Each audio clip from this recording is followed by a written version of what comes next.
Welcome back to the program. So, looks like Doug Emhoff, Dougie Fresh, the wife beater, the nanny banger, whatever you want to call him, well, he kind of stepped in it today at the so called rally that he was at and speaking at, mainly because, well, let's just say he highlighted some of the extracurricular activities and proclivities that his whore of a wife is famous for. Here's what old Dougie Fresh said. Listen to this. Kamala did what Kamala always does. She just put her head down and she went to work. Oh, she's put her head down and went to work many, many times. Just ask Willie Brown. Just ask Montel Williams. And who knows how many people in San Francisco that she sucked and all the time, too. Remember, she's never done anything in her career to advance her career other than if she had her legs spread and wrapped behind her head, okay? Getting plowed and just poked and prodded by every single politician in California. That is how this disgusting whore has risen in her career. And yes, Dougie, your wife is a disgusting whore. You are a disgusting person who goes out and impregnates, the nanny and everything else. But you did finally tell the truth. You told the truth about your disgusting, disgusting wife who literally has had more dicks in her than a sperm bank. Kamala did what Kamala always does. She just put her head down and she went to work. I'm sorry, I'm going to play it one more time. Kamala did what Kamala always does. She just put her head down and she went to work. She blew them all. That's what she did. She blew everybody. Everybody. I'm surprised she's not, relegating to her campaign is not, I guess, denigrating down to the level, if you remember, Madonna, right? In, I think it was 2020 or 2016. I think it was 2016. She was out there saying that she was going to give blowjobs for votes for Hillary Clinton. Does anybody remember that? Well, I'm surprised that Heels Up Headboard Harris isn't offering the exact same thing. And not just her. What about Cardi B and Megan Thee Stallion and Jennifer Lopez? And who's the other one? Julia Roberts. Why aren't they all lined up in a giant train just sucking everybody off for votes? Because that's all they're good for. None of these people have any skill set other than blowing anyone that they can get in front of to advance themselves. So yeah, there it is. And yeah, I'm in one of those moods, okay? I'm in one of those moods. Now, next, let's talk about the final Atlas Intel poll. Now, this is important because Atlas Intel is the most accurate polling company. They were the most accurate polling company in 2020's election. They were the most accurate polling company in 2022's election, the midterms. And I don't even think they were around in 2016. But of course, Rasmussen has also been very, very active and very, very accurate too. And they are very similar numbers compared to the Atlas Intel. So this is the Atlas Intel final poll. It has Trump at 52.3% in Arizona, Harris at 45.8%. That's a 6.5% lead. Nevada, it has Trump at 51.5 and Harris at 46.0. That is a 5.5 lead. Now what's interesting is that Arizona's and Nevada's, especially due to the amount of early voting that has already taken place, actually lines up almost mirror with what these polls are, okay? And the reason they can do that is because they already have the data. We already know who's been voting so far. We know how many people have been voting so far. North Carolina has Trump at 50.5, Harris at 47. That's a 3.4 percentage point lead. Georgia is 50.1 and Harris at 47.6. That's a 2.5% lead. Pennsylvania is at Trump 49.6, Harris at 47.8. Michigan is Trump 49.7. Harris at 48.2. That's a 1.5 point lead. And Wisconsin is Trump 49.6 and Harris at 48.6, which is basically a 1 point lead. Now, why are these not 1 point leads or 2 point leads or 5 point leads or even 6 point leads? Because as I've been saying all along, President Trump always outperforms the polls by about 5 points. Also, the polling companies, except for this one, but most of the polling companies don't account for Trump voters not answering phones, don't answer polls, things like that. So there is a hidden amount, as there was in 2016, as there was in 2020, and there will be in 2024, there is a hidden amount of, I guess you could call it secret Trump support. So if indeed that is the case, and if it follows the same patterns as we saw in 2016, then technically Trump is at 57% probably in Arizona, and she's at 46%. Okay? So he's probably winning by 11 or 12 points. It's my guess, based on the 5 point rule. So that means in Nevada, he's at about 56%, and she should be at about 46%. So again, 10 points. North Carolina, if it's 50.5, you're at 55 and 47. So you're at about a 5.5 point lead there.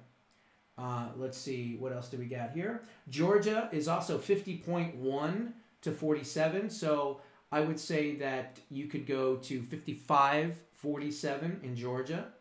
And Pennsylvania, 49.6. You could go to 54% to 47% in Pennsylvania. Michigan, you could say 49.7 plus 5. You can go to about 54% to 48.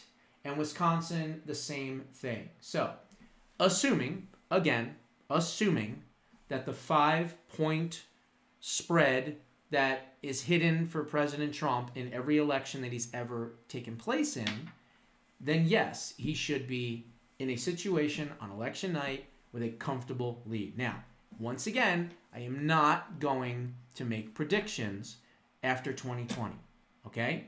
Because at this point right now, we've got to make sure that we're out and we are voting and we are doing everything we can. Now, I want you to keep an eye on a couple things. One of the first states that is probably going to call the election because their polls close might be New Hampshire. I am hearing that in New Hampshire, he could be winning New Hampshire by 2, 3, 4 points, possibly. Okay? I don't know if it's going to happen, but keep your eye out. Because if he wins New Hampshire, and then he wins Virginia, and by the way, thankfully, Hung Cao is now neck and neck with Tim Kaine. I'm glad because I really want to see him get into the Senate. You remember him. He was the Vietnamese patriot that I had on a while back. And then they went and attacked him using something that, I said, 5 years ago or whatever it was. And then they put him in it and said, oh, he was just on this guy's show, this guy Josh Bernstein's show. And then the next thing you know, he was down like 14, 15 points because they were beating the hell out of him. But that was a long time ago. And it looks like, he's starting to come up. And of course, with the early voting happening in Virginia and doing well, he's moving up that way as well. So we'll see what happens with that. But if Virginia somehow goes for Trump right away, it's going to be a very good night. It's going to be a very good night because all you really have to know is Arizona, I've said this before, Arizona, Georgia, and North Carolina. Those 3 must wins for Trump. He's winning in all of them, and he's winning in big in all of them. So he wins those 3. He's going to win Florida. He's going to win Iowa. He's going to win Ohio. He's going to win all the other states, right, that he won in 2020 and all the states that he won in 2016. Because, again, remember, there was a lot of voter fraud in 2020, so there's an asterisk there. Because really he won Georgia. He won Arizona. He did win North Carolina. But what I'm saying is, taking those outliers, those anomalies out because they cheated, and even looking at 2016, he wins all of those states. If he wins Virginia, he doesn't need to win even one Rust Belt. Not even one. He's already won the election. Because at that point, he's probably going to have Nevada. And if he's going to get Virginia, he's going to more than likely get New Hampshire. And he's already over 270 with just that alone. Okay? Never mind Pennsylvania, Michigan, and Wisconsin. They don't matter if he wins Virginia in the beginning of the night. Okay? If he doesn't win Virginia in the beginning of the night, then remember, he has to win Arizona, Georgia, North Carolina, all the states that he won in the past, and then he only needs one. Just one. Wisconsin, Michigan, Pennsylvania, just Wisconsin, just Michigan, all three, 2 out of 3. We have more math, okay? We have more math. They pulled advertising out of Arizona a week and a half ago. I haven't seen any of her ads in probably 9 days, honestly. And they pulled ads out of North Carolina. As far as I know, they're still running a few ads in Georgia, okay? So they've already pulled out of those 2. So follow the money. Why are they pulling out of those 2? Because they're trying to reinforce others, okay? Now, again, I'm not making a prediction. I am not making a prediction. But all I'm saying is, based on the data that we have, things probably look pretty good, okay? The other thing I wanted to cover was this, okay? Pennsylvania. You know, if President Trump wins this entire election, you can thank mainly 3 people in particular that have really, really done a great job for him. Number 1 would be Charlie Kirk and Turning Point Action. They have been incredible at getting out the vote. Just incredible. All the early voting, getting people registered, all of it. Scott Pressler, Early Vote Action, basically moved to Pennsylvania. Just decided he's going to go to Pennsylvania. This is about 1.5 years ago, so he's been doing this for a long time. He moved right into the middle of the state so that he could hit every single area and every single angle of the whole state. He got a place to stay, and he's been there ever since. And he is doing some of the most incredible work that anyone has ever seen as far as registering people, low propensity voters, all of it. Third, Elon Musk. Elon Musk has not only embraced MAGA and embraced President Trump, but he put his money where his mouth is, and more importantly, he bought X. That was a godsend. It truly was, because it's a narrative buster directly in the middle. And by the way, now, I think the latest numbers, X might be the biggest platform out there with the most amount of users already. So it could be 2 or 3. It was 5th, I think, like a month ago. And I think he's done even better. So he might even be in the top 2 or 3 right now. Maybe number 1. I don't know. You can look it up yourself. It's not that important. But what is important is that those 3 individuals, and of course Lara Trump and Michael Whatley, being proactive and not reactive, taking election integrity to the utmost seriousness level, thank God. And it's showing off. It's definitely showing up. It's showing up in the polls. It's showing up in the early voting. It's showing up in the registration advantages. It's showing up everywhere, okay? So much so that the former Democrat mayor of Philadelphia said that Kamala would need a miracle on Election Day. She would have to net 600,000 votes in Philadelphia to win, okay? The pressure is building on Heels Up headboard Harris as Pennsylvania appears to be drifting away from her grasp. President Trump and Republicans have performed magnificently in the early voting season. Elon Musk is following the numbers in Pennsylvania that show that President Trump is up over 500,000 votes better at this point than he was in 2020. 500,000 votes more. Let that sink in. Okay? This is from Elon Musk himself. The 2024 Pennsylvania Republican versus Democrat vote is now over 500,000 better than the same day in 2020 when Biden's victory margin was only 80,000. Moreover, yesterday there were more Republican early voters than Democrats. Then he said Pennsylvania will be a decisive Republican victory. These are his words. Elon then doubled down earlier, saying Republicans are on track for a major victory. Pennsylvania is on track for a major Republican victory. The gap between 2024 and 2020 is now over 600,000 votes, which almost 10% of the entire electorate. So they are up by that much. Harris will need a record turnout on Election Day in order to overtake President Trump in Pennsylvania. Former Philadelphia Mayor Michael Nutter warned Democrats that Kamala will need 600,000 ballots vote margin over Trump in Philadelphia on Election Day to overtake the former president in Pennsylvania. Pretty much the same as in 2008 with Barack Obama, so it is my general view that Vice President Harris would need to walk out of Philadelphia with a net of 600,000 vote margin to offset what is going on in other parts of the Commonwealth.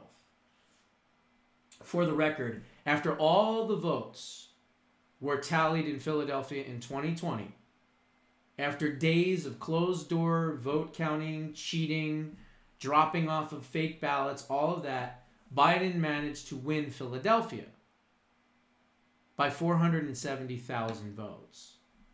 Kamala will need 130,000 more than that. Okay? And then it says, Fox News reported on Sunday that Kamala will need record-breaking Obama-like numbers in Philadelphia to overtake Trump in the state. And where's Elon Musk going? To a rally in Pennsylvania tomorrow. So God bless Elon Musk for doing what he's been doing. It's been just an incredible, incredible thing to see. But not everything is rosy, okay? And what I mean by that is there's been a lot of fraud that has been tried, has been perpetrated, all of it, okay? I'm going to give you a rundown of just the past couple of weeks, basically, of how much fraud that there's been. But remember, we've also been able to stop just about all of it. Not all of it, but a lot of it, okay? Filing lawsuits and everything else. So let me give you a little rundown here. In case you have not been paying attention, leftist groups around the country have been caught corrupting our elections by dumping tens of thousands of fake ballots and registrations into our voter rolls. This is taking place in state after state. Pennsylvania. Lancaster County, Pennsylvania city officials announced 8 days ago that they were investigating a massive fraudulent voter registration operation investigation involving thousands of fraudulent vote registrations. At least 2,500 ballot registrations were in question. On Saturday, Lehigh County, Pennsylvania announced that they were also investigating hundreds of fake ballot registrations that were turned in recently by a very questionable voter registration group. Lancaster, Monroe, and York counties in Pennsylvania have also reported similar criminal acts, and they are investigating all of it. At least 2 counties reported that a group called Field Media Corps was behind the thousands of fraudulent registrations, and the ballot registration harvesting group is based in Arizona, sadly. Michigan. Michigan left-wing groups like GBI Strategies, Democrat-linked group that received funding from Joe Biden and the Democrat senatorial campaign, was caught dumping thousands of fraudulent ballots into the 2020 election in Michigan. GBI Strategies had canvassers working in several black majority cities in Michigan, including Flint, Benton Harbor, Ypsilanti, Inkster, Southfield, Muskegon, Lansing, and Saginaw. The FBI took over the investigation, which is why it went absolutely nowhere, because the FBI was probably in on it too. An official from GBI, Brianna Hawkins, admitted to police that the group turned in hundreds of fake registrations and was operating in several states and Washington. Now, GBI Strategies is operating right now in Michigan, not good. Pennsylvania, not good. Iowa, probably not going to matter. Illinois, not going to matter. Alabama, not going to matter. Georgia, not good. South Carolina, more than likely won't matter. Florida, won't matter. So they're not in other states that are also swing states that are extremely important, but they are in Michigan and Pennsylvania. Thankfully, they're not in Wisconsin.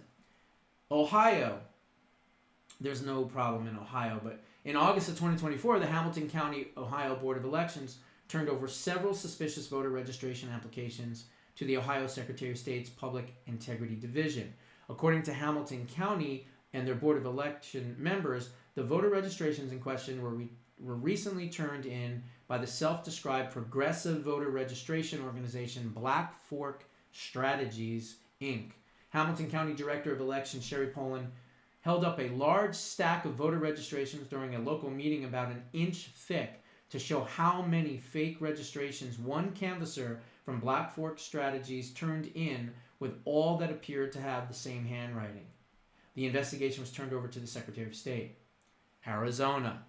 This now leads us to Arizona. According to the far-left media outlet Arizona Central, which is true, they are, Maricopa County officials reported that 90,000 registration forms were turned in by some third-party group on the last day of voter registration, October 27th. This tends to be a similar practice to other leftist registration harvesting groups, dumping thousands of state clerks around the cutoff of date for registering to vote. Here's the kind of good news. According to the Arizona Repugnant, as I like to call it, 40,000 of the registrations, or almost half of the total, were damaged and incomplete and will not and cannot be used. Maricopa spokesperson Taylor Kinnerup said many forms were dated weeks prior. Arizona state law mandates that third-party groups submit registration forms to election officials within 5 days, and they have to collect the forms from those voters. So this was also another violation of Arizona election law. The Arizona Central reported officials said up to 90,000 forms were submitted by third-party groups on the last day of voter registration before the upcoming election, far more than recorder's office staff expected. Since then, about 50,000 forms have been processed, although some were incomplete and required voters to provide additional information, but the remainder, an estimated 30,000 to 40,000 forms, were completely discarded because they were torn, wet, or otherwise damaged. Voters who didn't completely fill out the registration form or who filled out a form that ended up damaged may have to cast a provisional ballot on election day. The third-party group that dumped the thousands of registrations on the final day of registering pays their employees by the number of ballots they turn in. So they're incentivizing people to commit fraud. Oh, here, we'll give you $10,000 and maybe it's, I don't know, $100 a ballot or $50 a ballot or $20, whatever it is. I don't know because I'm not part of this.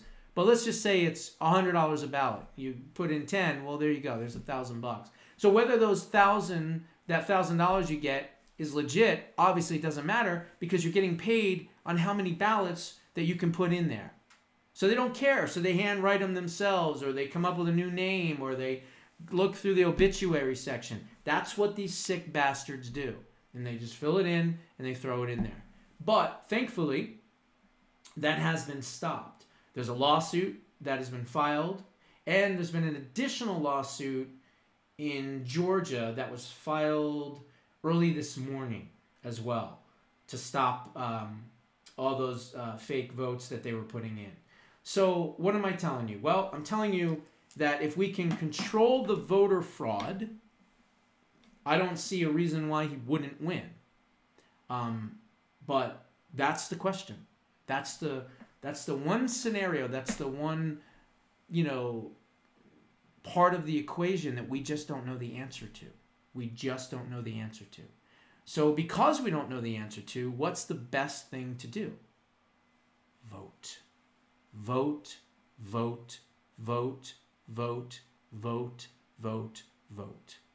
Vote in the biggest numbers possible. Too big to rig, right? Stop the steal, too big to rig. Well, if we have a huge, and I mean a huge day on election day, Trump will win. He'll be president. If for some reason we have a light amount of people come out, we could be in trouble. We could be in trouble. And we just don't know what's going to happen.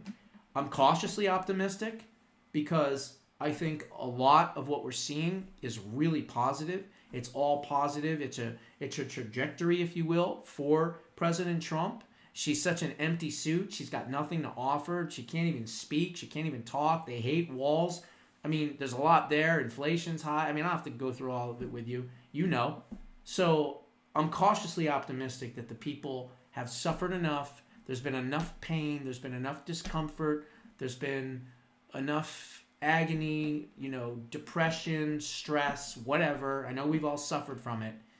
And I'm hopeful and I'm prayerful that I think the American people are going to say, we've had enough and we're going to come out and show you how much we can't stand what's been going on the last 4 years. God willing. Those are my thoughts. What are yours? Put them down in the comments below. We'll see you in the next one.